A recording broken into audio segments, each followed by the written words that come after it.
हे गाव आहे वाडगाव, तालुका शेवगाव, जिल्हा अहिल्यानगर.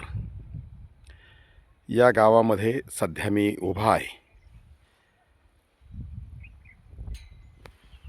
या ठिकाणी या गावातून जाताना मला एक पुरातन इथे बारव दिसली. पुरातन त्याला विहीर म्हणतो आपण, जुनी खूप पुरातन विहीर या ठिकाणी मला दिसली. आपण ती आता पाहूया. हे त्याचा कठाळा आहे त्या बारवाचा, आणि हे आपण पाहू शकता. खूपच पुरातन हा बारवा आहे. या बारवाच्या मध्ये सुरक्षिततेसाठी जाळी बसवलेली आहे. बाजूने पत्रे बसवलेले आहेत. इथे एक मंदिर देखील इथे नंतर तयार करण्यात आलेलं आहे. आणि आपण पाहू शकता ही अत्यंत दगडामध्ये भक्कम बांधलेली बारव. कदाचित ही बारव देखील राष्ट्रमाता राजमाता अहिल्यादेवी होळकर यांनी बांधलेली असावी. याचं कारण असं की अहिल्यादेवी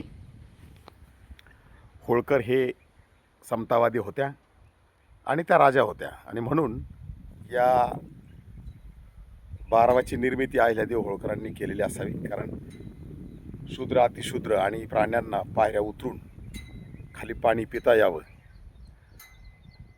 यासाठी त्यांनी बारवाची निर्मिती केलेली होती. कदाचित ही बारव देखील अहिल्यादेवी होळकरांच्या काळातच असावी.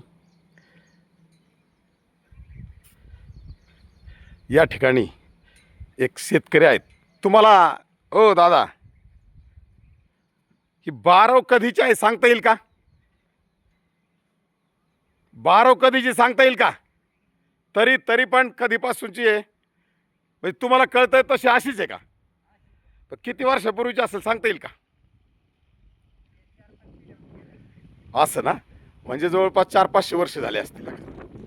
500 वर्षाच्या आसपास ही बारव असली पाहिजे असं या शेतकरी दादाचं म्हणणं आहे. आणि हे असे जे पुरातन आहेत की जे इतिहास यांचा आजही जिवंत आहे, अशा इतिहासातील अनेक गोष्टी मी वेळोवेळी चित्रित करून आपल्या सर्वांच्या माहितीसाठी सोशल मीडियावर टाकत असतो.